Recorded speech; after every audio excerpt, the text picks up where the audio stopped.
सबसे पहले सभी किसान भाइयों को नमस्कार, सत श्री अकाल, गुड इवनिंग। सर मैं ग्रेजुएशन हूँ और खेती की है मैंने। वैसे तो स्टार्टिंग से ही खेती करते रहते हैं, किसान का बेटा, पर जो एक्टिव खेती की है वो तकरीबन 4-5 साल पहले से की हुई है। और तब से मैं सीख रहा हूँ। हमारे इधर रखड़ा में फार्म है, जंग फार्मर एसोसिएशन, उसके हेड हैं बाबू भगवान दास जी। उनसे सीखना स्टार्ट किया तो अभी सीख रहा हूँ। अभी जब मैं बोल नहीं सकता कि मैं पूरा किसान बन गया, पर सीख रहा हूँ उनसे। अभी अपने पास कुल कितनी जमीन है? अपने पास कुल 28 एकड़ है जी, 28 एकड़। तो कौन कौन सी फसलें इस जमीन पे आप लेते हैं? सर इस पे मैं लेता हूँ गेहूँ, अपना धान लेता हूँ, बासमती लेता हूँ, अपने हरे चारे के लिए जगह रखी हुई है, फल फूल इधर आप देख रहे हैं, और दालें भी करता हूँ, हरा चारा बस खुद के लिए जो होता है ना। मेन जो है, मेन तो धान और गेहूँ है। धान में बासमती और धान दोनों वैरायटी हो गई। तो नई किस्मों की अगर हम बात करें, चाहे गेहूं की या धान की, नई किस्में आप सर नई किस्में लगानी चाहिए। जो नई किस्म है उसे बनाने के लिए साइंटिस्टों का कम से कम 8 से 10 साल लग जाते हैं। जो नई किस्में हैं वो अभी जो नया क्लाइमेट चेंज हो रहा है उसके अकॉर्डिंग वो बना रहे हैं। अभी आप देख रहे हैं गेहूं की तकरीबन सारी किस्में निकाल जो है बहुत कम रहा है, पर जैसे अभी नई आई है DBW 303, उसका निकाल बहुत अच्छा रहा है। ठीक है, जितना उधर डायरेक्टर GP सिंह जी ने बोला था उतना तो नहीं है, पर फिर भी बहुत अच्छा है। दूसरों के तुलना में 1.5 गुना से ज़्यादा निकला है। उसमें आप देख पाएंगे, उसमें डॉक्टर साहब ने बोला है फफूंदी नाशक करने की, स्प्रे करने की ज़रूरत नहीं है। जिससे क्या होगा, अपना जो बासमती का चावल है वो यूरोपियन कंट्री में एक्सपोर्ट होगा, विदेशी मुद्राएं भारत में आएंगी, तो ये भारत की खेती के लिए बहुत अच्छा है। बहुत मेहनत के साथ जो नई किस्में बहुत मेहनत के बाद निकाली जाती है। ऐसे नहीं कि चलो हो गया जी, हर साल आती रहती, ऐसा नहीं होता कुछ भी। तो आप नई किस्में लगाते हैं और लगाने के बाद क्या और किसानों को भी देते हैं उसका बीज? सर मैंने जो स्टार्टिंग किया है नई किस्मों में, पिछले साल मेरे को DWR से 2.5 kg सीड मिला था, 28 किलो। उससे मैंने 1 एकड़ लगाया।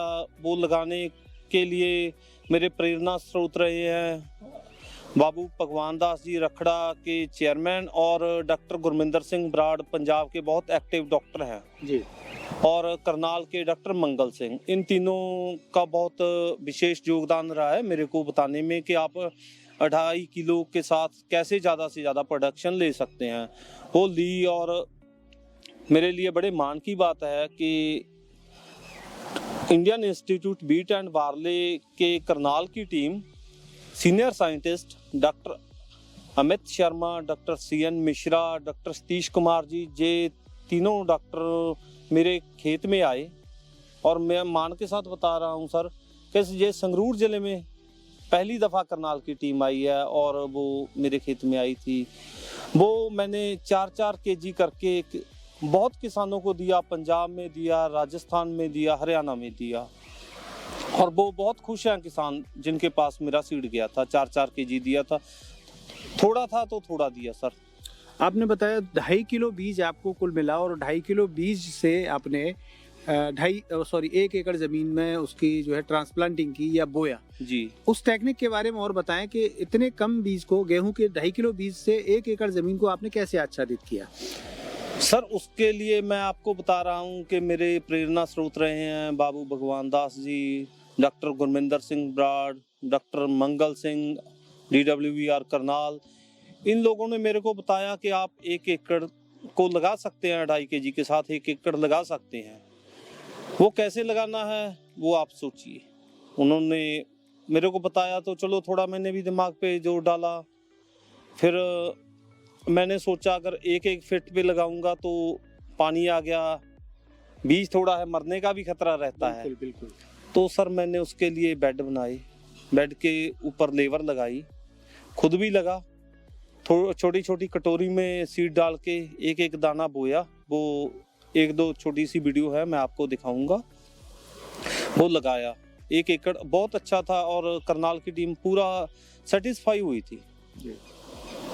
कुल मिला के जैसे पहले डिबलर से बोया जाता था, उस तरीके से आपने बेड पे उस बीज को लगाया और पूरे 1 एकड़ को 2.5 किलो बीज से आच्छादित कर दिया। सर ऐसे नहीं लगाया, उससे मैंने बेड बनाए, प्लांटर से बेड बनाए और जो दाना था वो एक एक दाना पकड़ के ना हाथ से बोया है सर। पंचिंग किया है, पंचिंग किया है, जैसे पालक और सब्जी वाली फसलों के बीज को लगाते हैं। जी सर, वैसे ही किया।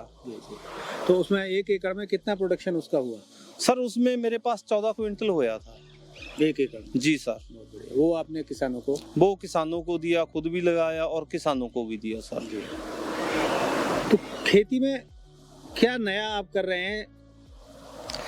खेती में सर मैं नया कर रहा हूँ, जैसे अभी साइंटिस्टों के साथ मिलकर उनसे नई नई वैरायटीज ले रहा हूँ।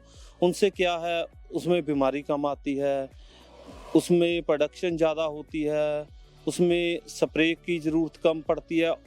और सबसे बड़ी बात तो ये है, नई किस्में जो वैज्ञानिक निकाल रहे हैं कि वो हमारे जो क्लाइमेट चेंज हो रहा है उसके अकॉर्डिंग बना रहे हैं। बिल्कुल, जो है वो क्लाइमेट के अकॉर्डिंग है। अब क्लाइमेट जो है गर्म हो रहा है, आप भी जानते हैं।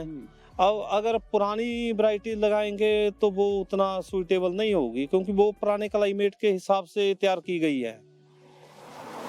अभी बहुत तेजी से चेंज हो रहा है क्लाइमेट। तो किसान भाइयों, आपने हमारे किसान भाई गुरमिंदर सिंह जी हमारे साथ थे, उनके अनुभव जाने, क्योंकि नई किस्में ग्लोबल वार्मिंग की जो समस्या है, क्लाइमेट चेंज की जो समस्या है, फरवरी और मार्च में तापमान में एकदम से जो उछाल आता है, उसमें गेहूं का दाना पतला होने, वजन हल्का होने की जो समस्या है, बीमारियों की बात है, कीट प्रबंधन की बात है, इन सब समस्याओं से अगर आपको बचना है तो नई किस्में सरकारी संस्थानों द्वारा बनाई जाती हैं। वैज्ञानिकों का उसमें 10-20 साल का परिश्रम लगता है और बहुत बड़ी टीम, एक एक प्रजाति को तैयार करने में करोड़ों करोड़ रुपए सरकार का खर्च होता है।